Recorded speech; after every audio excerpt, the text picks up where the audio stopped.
Hi everybody, welcome to A Course in Miracles Applied. Today's topic is the outside ring of fear. This is a pretty expansive topic. I'm not sure if we're gonna even get it into one segment, but I'll give it a try. We're gonna start with something a little bit outside of the course. I don't know if you know the book, The Gifts of God. It's basically Helen's poetry for the most part. Early poems, personal poems, later poems. And then there's a section called The Gifts of God, where there's basically a 13-page prose poem beginning with the dream of fear. It has 4 sections: the dream of fear, the 2 gifts, the ending of the dream, and our gifts to God. There's a 5th one called the Father's Love. It is, I think, pretty much the culmination of the courses, of the writing that Helen did when she wrote down the course. It just soars from the first sentence all the way to the last one. And the Gifts of God basically describe a method in which we bring, because in the last segment we talked about Jesus telling us not to hide anything from each other, from him, right? And to bring him everything that we discover within ourselves, however painful, however scary, however embarrassing or secretive it might be.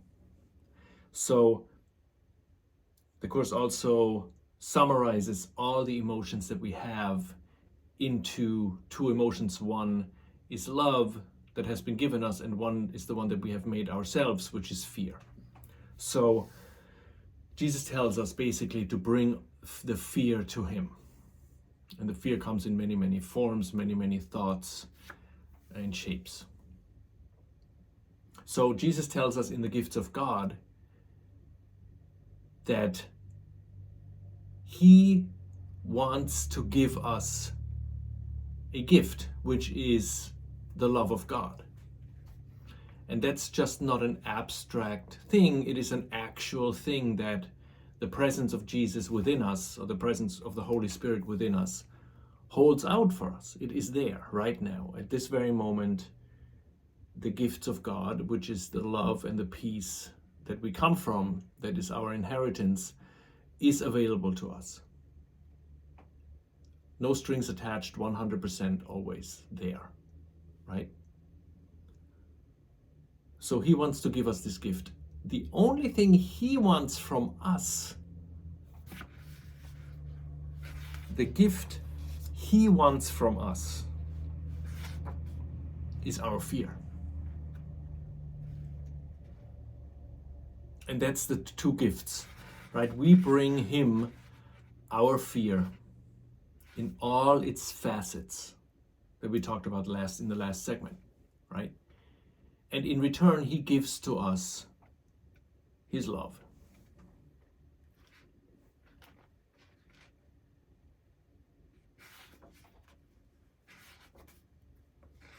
So our gift to God is our fear. The gift from God to us, the Father's love, which is the last segment of this. We're not gonna talk about the gifts of God today. It's a separate topic, and it's a really large topic, and I'm not sure if I'm ready for it. It's very big, very dense, and I don't think I'm ready to take it on. It's very deep. But what I want to talk about is something I'm very familiar with. It's fear. Yay!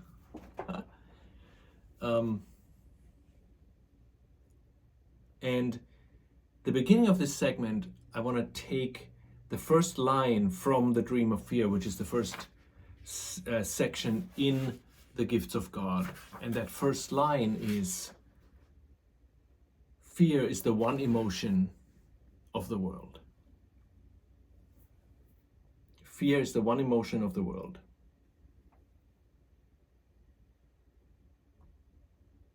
There's a segment that I did maybe a year ago, a little more than a year ago, the many forms of fear. And basically what it did was, I'm going to show it to you. I'm not sure if you can see it. I hope you can see it, but it's a little bit of a graph. So basically what it is that all the emotions of the world funnel into one emotion. All the thoughts in the world funnel into one thought, and that is fear.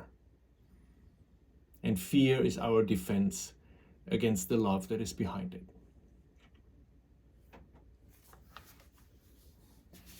So fear is the one emotion of the world. Now the ego's trick, because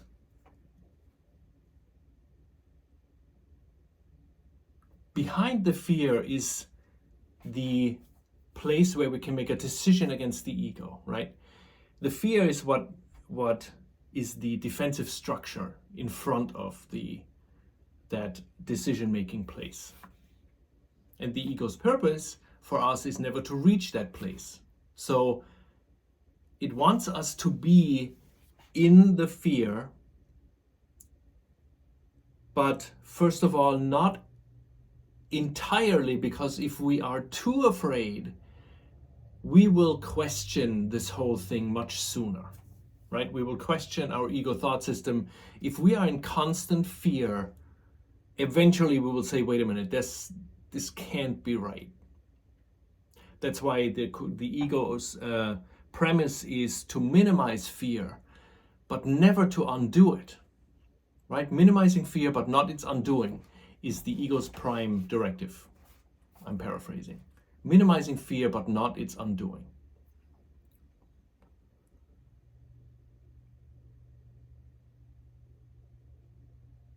So one way of minimizing fear is to split it apart into thousands and thousands of different little things in the world, right? As this graph shows, I really hope you can see it. We have all those thoughts, like we can see ourselves as distant, supercilious, lighthearted, uninvolved, desperate, callous, shallow, upset, or we can feel accomplishment, excitement, triumph, external happiness, special love, and quote-unquote fulfillment, right? And all those seem to be very real emotions and thoughts.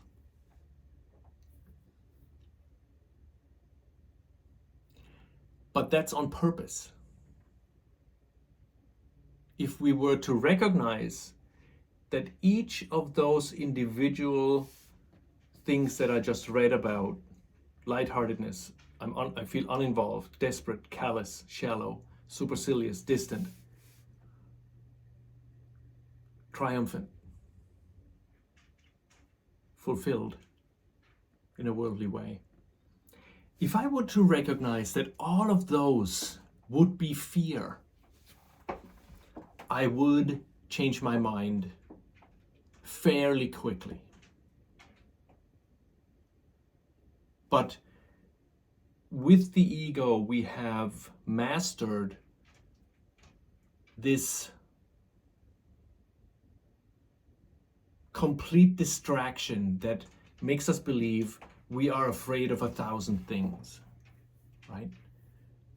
We're afraid of anything and everything in the world, including our brothers, including, people, circumstances, the weather, virus, spiders, We're afraid to be poor, we're afraid to be rich, we're afraid to be our body breaking down, economy breaking down, and all those things. We all have those fears, right? So they are all, the one fear is split apart into many because we cannot, we would be too busy to follow all of those and realize, oh, this is fear, that's already the way back. But it makes it almost impossible to find a solution if we are constantly afraid of the world, because the world, we cannot be saved from the world, right? The moment we're in the world, fear seems to be a normal, natural thing, that we are afraid of things, right?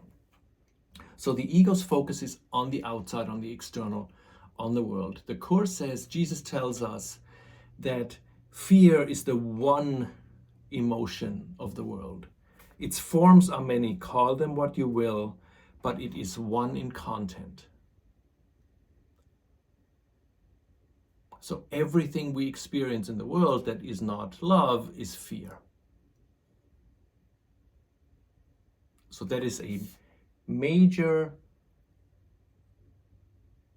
step up the ladder. Separation led us down. That is a major corrective thought, that everything we experience in this world that isn't love is actually fear. However happy it might seem, however outrageous it might seem, we are never, there's no emotion that we have toward the world. We think we do. We think we're afraid of something outside, but we're not afraid of something outside. We're afraid on the inside, first of our guilt and then of the love that is there, right?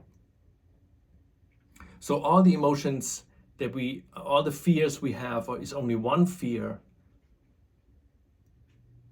and that fear is a defense against the love that is there.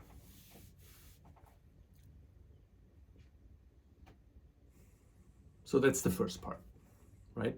Fear is the one emotion of the world.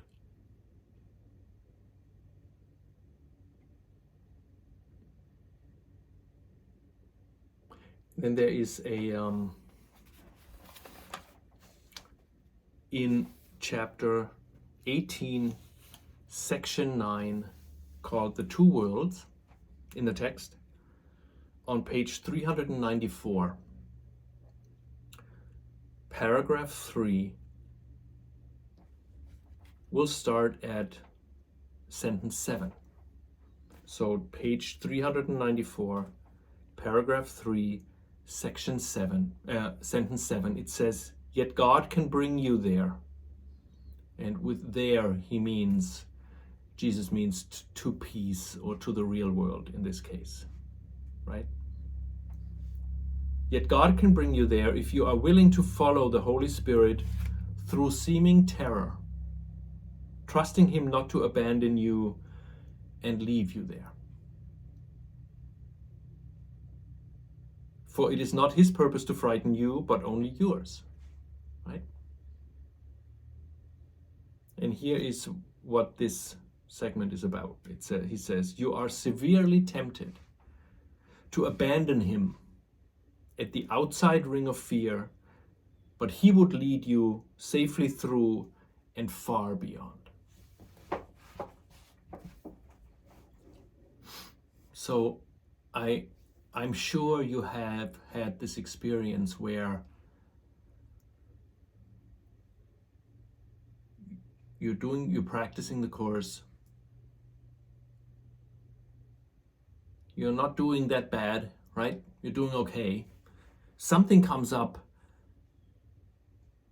mostly something in the world, most of the time something in the world, and we go straight into the fear, right? All of a sudden, the fear is staring us in the face, right? We can feel it.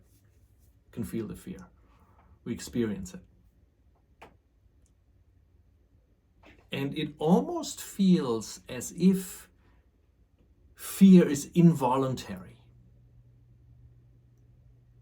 as if we can absolutely do nothing about it. It is an overwhelming experience that takes very long, diligent practice to master. And it cannot be mastered through anything other than love, Jesus says. But that is definitely a mastery that the Course works toward. So he says, you are severely tempted to abandon him at the outside ring of fear.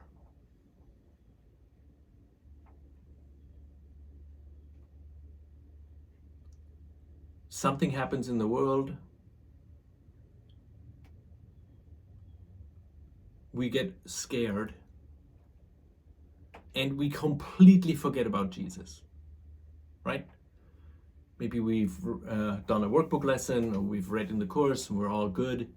Something happens, and immediately we drop his hand, and we go straight into the fear, right? The temptation to abandon him at the outside ring of fear is great.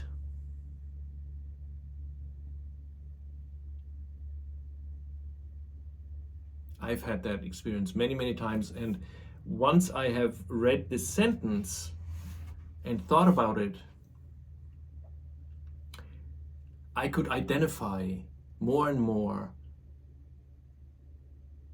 that I would actually, what he says, abandon him. I would just push Jesus away and go towards the fear. I could not hold on to Jesus's hand, which is exactly the purpose of the fear. So fear is not something that is just happens, right? We get fired, or we get a note from a doctor, or our loved one leaves us, or something, right? The fear seems to be involuntary, but what actually happens is that we drop Jesus's hand that we have held for 1 second, right? We drop it and we push him far away and go right into the fear. Because the fear is a defense against love. So one of the aspects of the Course is for us to realize that fear is not something that just happens to us. Fear is purposeful. Jesus says, you have but two emotions, love and fear. One has been given you, the other one you made. We made fear to blot out love.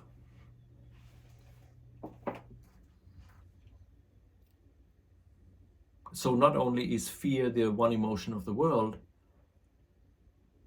we made it up so we don't experience Jesus' love.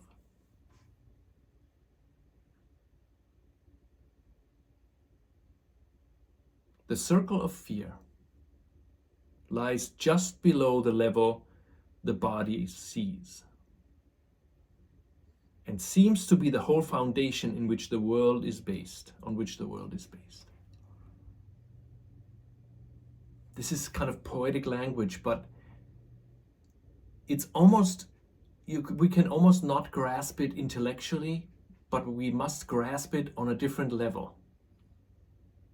If you look out into the world, and it's symbolized by this green, I'm gonna turn this light on. I'm gonna have influencer eyes. I can't help it. So this green here is the world, right?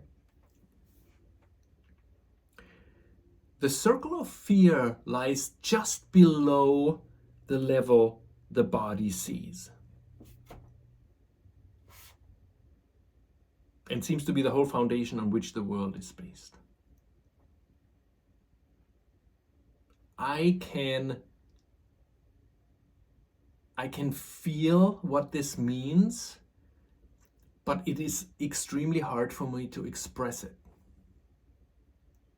It is as if you're in a horror movie and you see the inside of a house and there's some shadows, and behind one of those shadows, behind the wall to the left, there's this monster or the nun or whatever it is that's lurking there.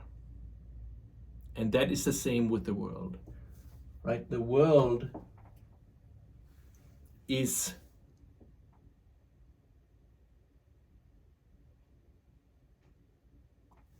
the cover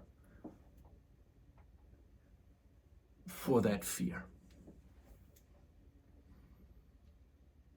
right? We think we are afraid of something on the outside, which is a cover for the fear that is inside, right? So just below the surface of the world. And it seems to be the foundation of the world, because the world was made so that we're not afraid.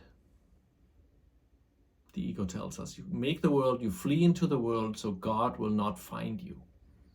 The world is a hiding place, and the world is there to lessen our fear. But it was also made from fear. So just below the surface of flowers and trees and grass and cities and landscapes is fear. The circle of fear lies just below the level the body sees and seems to be the whole foundation on which the world is based. Here are all the illusions in this circle of fear, right? This is the circle of fear. A heavy black circle, just below the world. Here are all the illusions, all the twisted thoughts, all the insane attacks, the fury, the vengeance and betrayal that were made to keep the guilt in place. So we can understand it as follows. All the twisted thoughts, betrayal, the illusions, insane attacks, and vengeance, and many, many more, right? All those are there to keep the guilt in place. Because as long as guilt is in place, fear is in place. Because there cannot be fear without guilt. So all those thoughts, all those twisted thoughts, and we have those thoughts. If when we lie in bed at night and we think of the next day, or we think of a problem we're having, or some difficulty, or an issue with our health, or something like that, and we have those constant thoughts, or we have thoughts of betrayal, or twisted thoughts of betrayal and in attacks in a relationship, and we're kind of mulching it over and over and over in our head. All those thoughts, right, are there to keep the guilt in place. Because as long as guilt is there, fear is there. And as long as this fear is there, this seeming terror, we will abandon Jesus on the outside ring of this fear and run right back into the ego.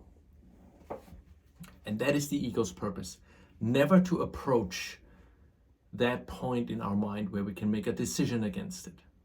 That's why it set up this whole thing, right?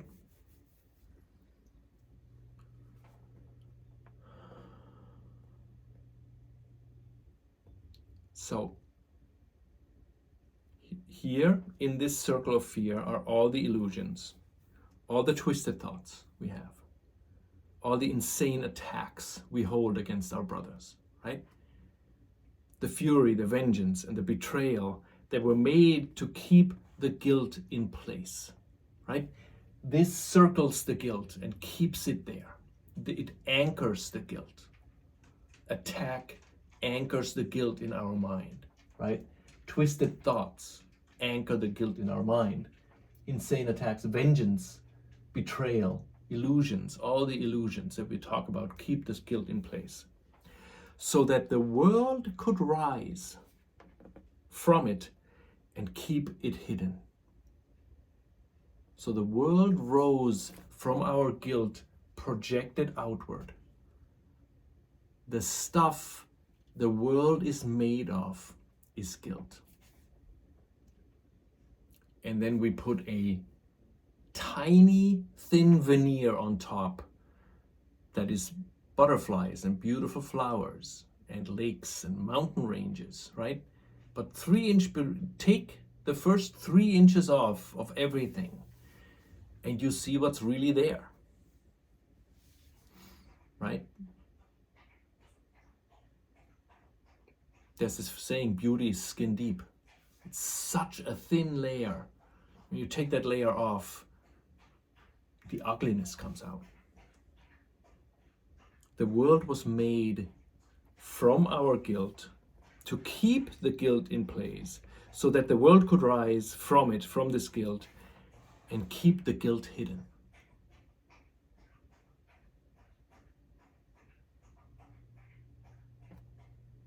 Its shadow, guilt's shadow, rises to the surface enough to hold its most external manifestation in darkness and to bring despair and loneliness to it and keep it joyless. Yet its intensity is veiled by the heavy coverings, butterflies and flowers, and kept apart from what was made to keep it hidden. Right? This is a roundabout way of saying the guilt, the world hides the guilt.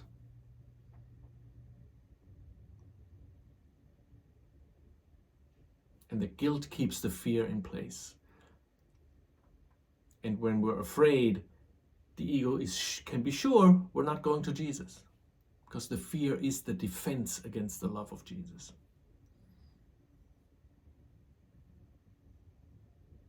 So the decision maker, let's see where my little thing is here. The decision maker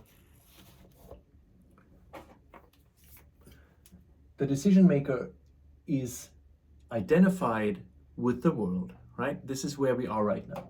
As the decision maker, we are in the world, identified with the world. We're not in the world, but we're so identified with the world that we believe we are in the world, right? We are in this body 100%.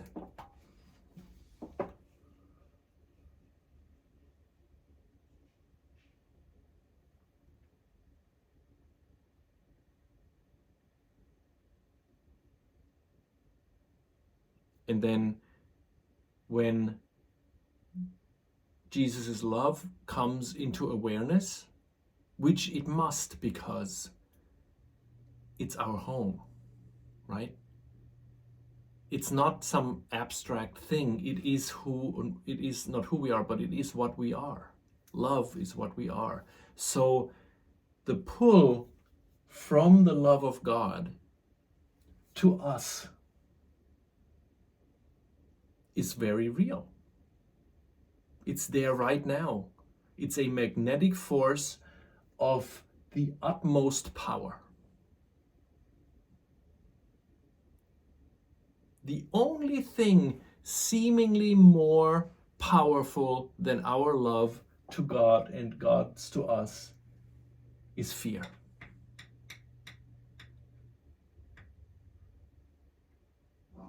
Fear was made because we made it, right? Fear arose from the guilt, and guilt and fear were made to counteract this pull, the pull of us, from us to God and from God to us, symbolized by the love of Jesus in the Course. So if we think about it this way, most of the time we're unconscious of, we're not aware of what's going on in our mind. We are aware of maybe 1%, and 99% we're not aware of, right? Throughout the work with the course, we become a little bit more aware of what's going on in our mind. But we're still far away from actually really knowing what's going on. We're still projecting wildly into the world and are surprised, like, whoa, where did that fear come from, right?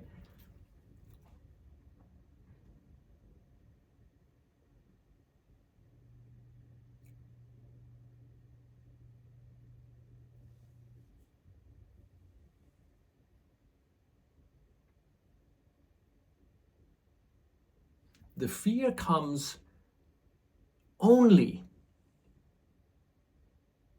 if we have held Jesus' hand.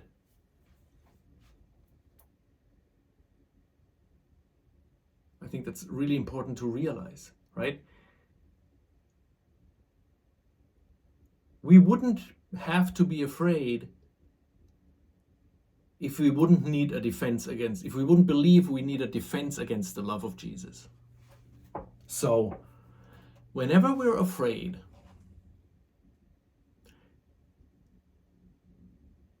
we are afraid through many, many filters, right? We're afraid of a spider. Let's say we're sitting here at our desk, a spider crosses our desk, and if we're afraid of the spider, if we made the spider a symbol of our fear, we see the spider and we have this, our chest gets hot, and we have this fear that we know so well, this experience of fear.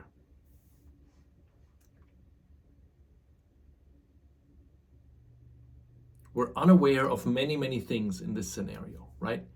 We're unaware that we're not afraid of the spider at all. The spider is of no relevance.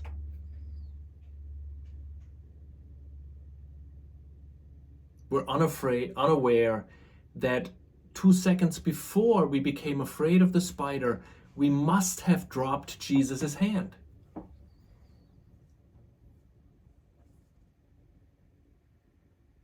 And if we dropped Jesus' hand, that means we must have held it.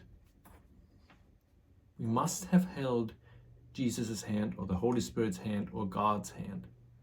We must have felt the presence of Jesus or the Holy Spirit or God in our mind.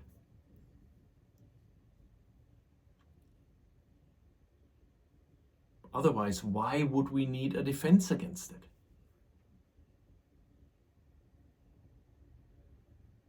So fear, anytime we come in contact with fear,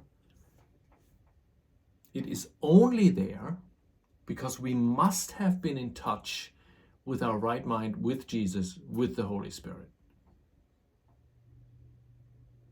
But the fear is so strong still in us that it blots it out. It's like this, right? We get scared and we drop Jesus' hand. We don't even remember that we have taken it before. And in the course, throughout the work with the course, we become more aware of everything, the fearful states and also the loving states, and we realize very slowly that this is not an abstract thought, right? That if we get afraid, we probably did something in our mind that connected us with Jesus.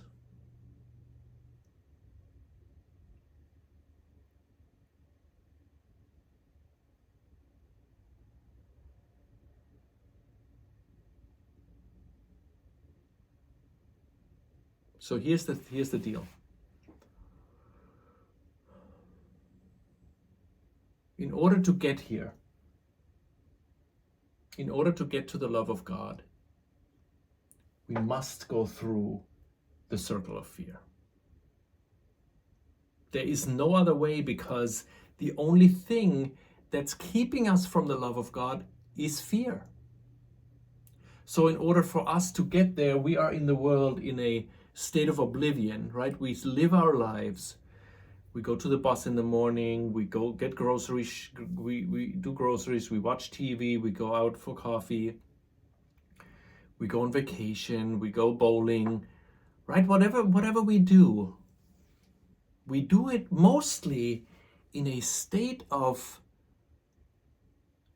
a little bit of a lull. It's kind of, we're just hopping along, we're just hovering along, nothing too bad, nothing too good.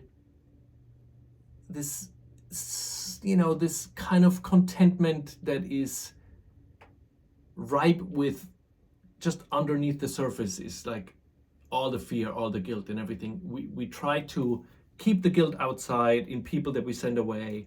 We try to keep the fear away by making sure we have health insurance, and we have locks on our doors, and we have all kinds of things set up so that keep the fear at bay, right? So we live in this dream state. We're not aware of much that's going on within us. We're aware of influences from the outside, right? I'm afraid of this. I'm afraid of policemen. I'm afraid of a virus. I'm afraid of tornadoes, or being hit by a car, or whatever our fears are, right? We like those fears. But we're living in this kind of dreamscape, dreamland, twilight zone. Trying not to come in touch with this inner terror, right? So we're not aware when we grab Jesus' hand.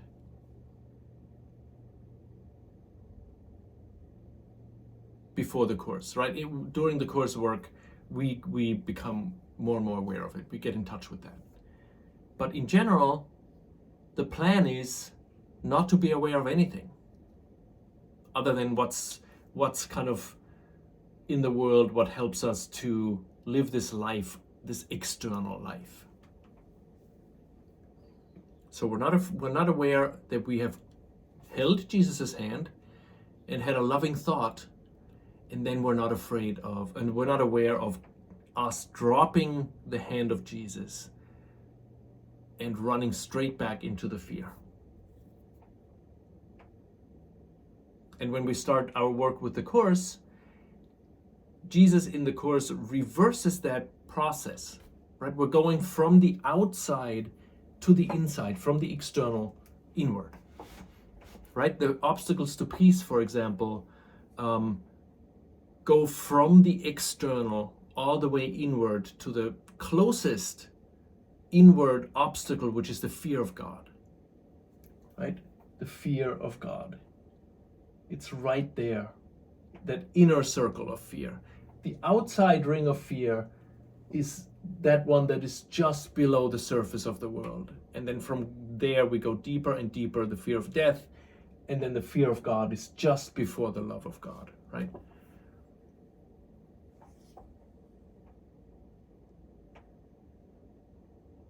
So you are severely tempted to abandon him at the outside ring of fear. We don't want to go there. We do not want to dive into the fear, because the fear was made as a defense against love. So we don't want to even go near that. We want to be on this outside ring in the world, right? Minimizing fear, but not undoing it. Having all those emotions, right? Thousands or hundreds and hundreds of emotions.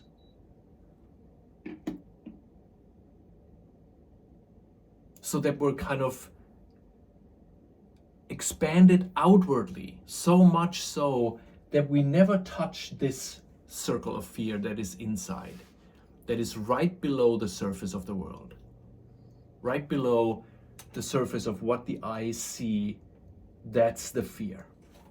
And that fear is not external, it's internal. And we don't want to go anywhere near it. That's why we are severely tempted to abandon him at the outside ring of fear. But he would lead you safely through and far beyond. Jesus would lead us through this fear to the love of God. And this is the process of the course, right? This is why we spend so much time establishing a relationship with either the Holy Spirit or Jesus. It doesn't matter who it is. That's all a preparation. We believe in the beginning the Holy Spirit gives us a parking spot or sends us signs that we are loved or whatever. That's all fine and good, and it's very, very important in the beginning, right? But it's not the end goal. The end goal of that first phase with the course is to establish at least somewhat of a relationship with Jesus or the Holy Spirit, so that we don't abandon him at the outside ring of fear, right? That is the only reason the whole book is based on a relationship with Jesus, what we did last time, when Jesus says to bring him everything, right? For we must hide nothing from each other. The reason why Jesus tells us to hide nothing from him is that we bring all of that to him, which brings us closer to him, which means we start slowly but surely to trust him, not to abandon us, right? So all of what we do in the beginning of our work with the course, the first 20 years, 30 years, whatever, however long it is, 5 years, doesn't matter. It's individually different, right? But it's a preparation for the next phase, and the next phase is going through the seeming terror, through the circle of fear.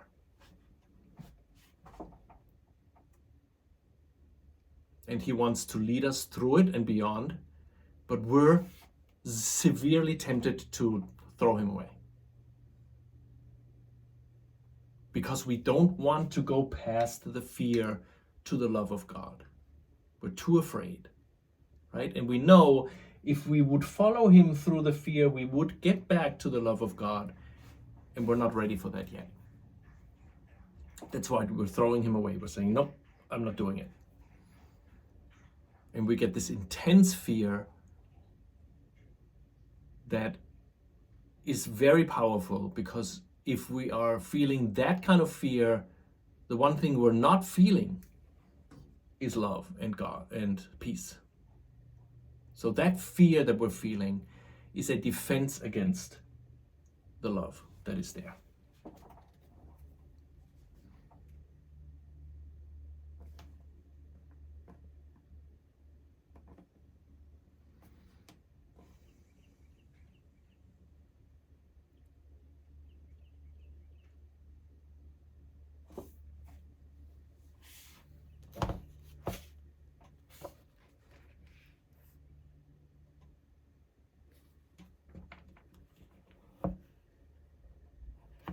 And if we are honest with ourselves,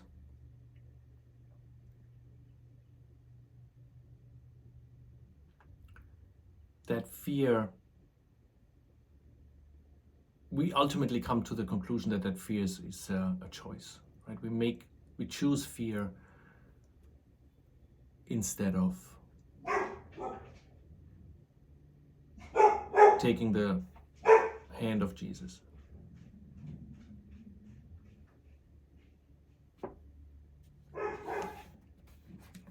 My dogs reminded me that there's a third part to this segment, and this is from the Song of Prayer. It is on page 6 in the Song of Prayer. It is in, I guess, section 3, praying for others. And paragraph 4, it says, it starts with, guilt must be given up and not concealed. So the fear we're experiencing, the cause for the fear is the guilt. Fear keeps guilt in place. And here he says, so in paragraph 4, guilt must be given up and not concealed.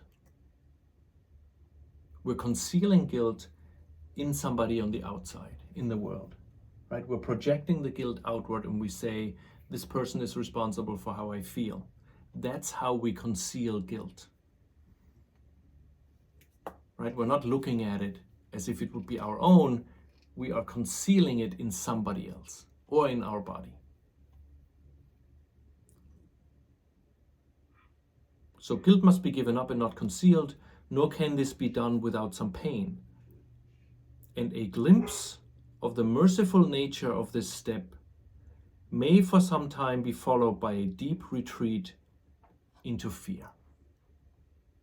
So in the process of this course, when we are beginning to take back the guilt, right, to realize that whatever I see in the other person is my own projection, when we start that process, we come in contact with that guilt. And our whole plan, our whole life was based on the notion that we would never ever again come in contact with that guilt, right? Because guilt means I've killed God. So we don't want to come in contact with that guilt.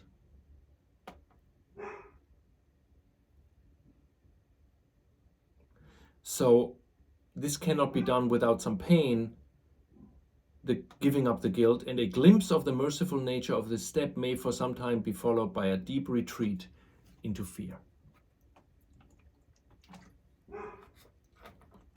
We're retreating into fear.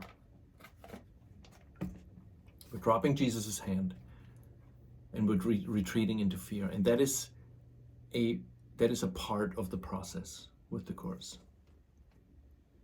We cannot cheat our way around it, right? We have to bring the guilt back from the outside. We have to look at it on the inside, which means we come in contact with the guilt that initially the ego told me that marked me for death, right? Whoever's the guilty one will die at God's hands, because whoever is the guilty one is the one that killed God, that took the oneness of heaven and destroyed it so that it could be an individual, right? That's the guilt. The utmost selfishness of not caring about God, but caring about our own individual existence and thereby destroying it, as the ego told us. So that is the guilt. And when we take it back from our projections, it must be a painful process, right?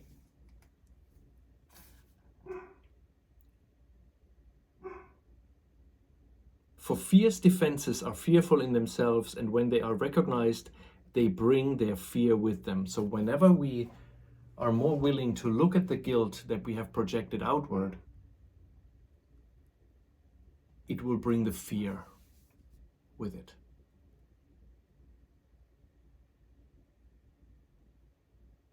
And then we're starting the forgiveness process, and we're looking at somebody that we don't like, and we ask Jesus for help to look at this person differently. So we're looking at our guilt within us. That brings the fear, and we drop Jesus' hand. That's why when we actually really commit to the Course, it gets harder. If it's not hard, that means we either don't need it or we haven't fully committed to it yet.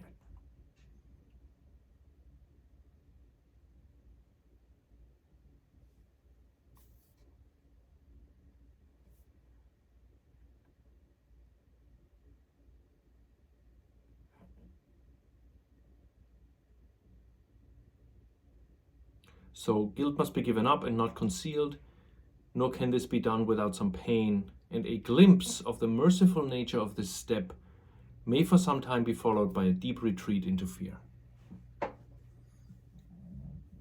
If we find ourselves for weeks and weeks and weeks on end unable to even think of Jesus, or don't touch the course, throw it away, get fully involved in the world, maybe we get sick, or we have all of a sudden money problems, or we get fired, or we're going through a divorce and everything is in question, right? That's usually the outward expression of what's going on inside, that we are more willing to give up guilt. But we're severely tempted to abandon Jesus on the outside ring of the fear that keeps the guilt in place. And vice versa, the guilt keeps the fear in place, right? So we are severely tempted. We're starting with the course, we have good intentions. Jesus says, trust not your good intentions, they are not enough. We're like, nah, this is just whatever, right? We have the best intentions with this course. We do the work, we're diligent, very diligently do the workbook, and all of a sudden it clicks, and 2 days later we are flat on our back, gasping for air, like, holy moly, what is happening? My wife is leaving, my husband is leaving, I got fired, my money, the IRS is after me, I broke my leg. Whatever the outside circumstances are, right? It's always the same thing. The outside is to cover what's going on the inside. And the inside is, we have signaled to Jesus, okay, I'm gonna do your course for real now. And he says, okay, you can always grab my hand and we can go through it together, right? When we change the wording in this paragraph from before, it says, yet I can bring you there if you're willing to follow me through seeming terror, trusting me not to abandon you and leave you there. That's Jesus telling us, right? He will not abandon us and leave you in that fear, right?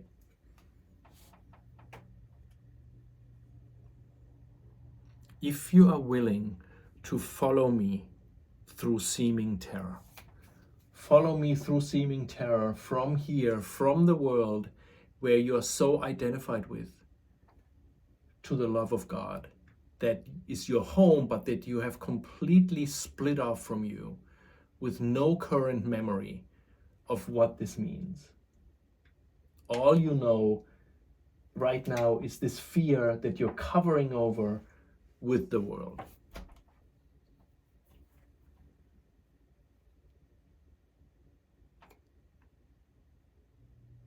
And Jesus will bring us there, from here to here, if we are willing to follow him through seeming terror. So whenever we drop his hand, whenever we feel that fear, right? We can acknowledge it. That's really all we need to do. We can say, I must have dropped your hand because I'm very afraid right now. Please help. And then, if we can stay with that fear for a little bit, it doesn't have to be long, but it is very hard, but I find it very helpful to not try to distract myself for a while, because I can turn on the TV, or I can build something, or I can go grocery shopping, right? When the fear comes, to kind of get distracted from it, go back into the world. But if we can just a little bit stay with the fear and stay with Jesus, right? Say, I dropped your hand, I want to take it back, but I'm probably too afraid. Please help me, stay with me. And stay there for a couple of minutes in that fear without defenses. Let it sit there with us, right? That's what leads us through. The willingness doesn't have to be hours and hours and hours of sitting with the fear, right? It can be a minute. It can be a couple of seconds. It can be a couple of minutes. Just be with the fear and ask Jesus for help. And that is what it means when he says we're willing to follow Jesus or the Holy Spirit through seeming terror, trusting him not to abandon us and leave us there, right? We can stay with the fear for a little bit.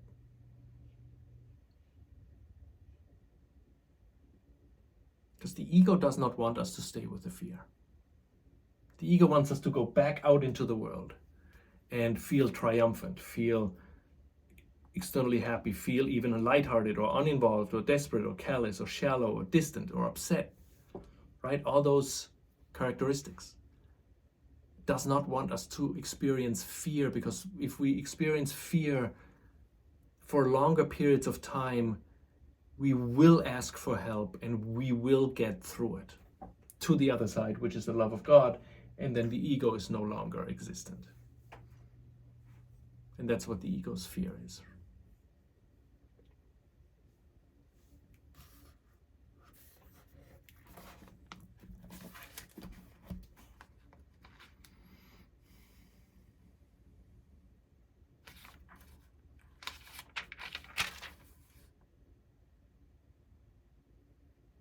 I'm just going to close this segment with 3 paragraphs from the final page on the Song of Prayer, which is page 22, paragraph 8, 9, and 10. This is, this is God talking to us.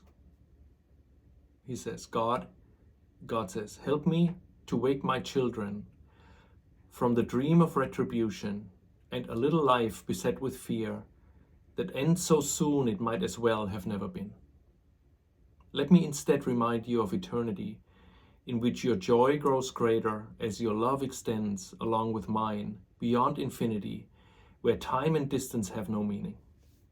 While you wait in sorrow, heaven's melody is incomplete because your song is part of the eternal harmony of love. Without you is creation unfulfilled. Return to me who never left my son. Listen, my child, your father calls to you. Do not refuse to hear the call for love. Do not deny to Christ what is his own. Heaven is here, and heaven is your home. Creation leans across the bars of time to lift the heavy burden from the world. Lift up your hearts to greet its advent. See the shadows fade away in gentleness.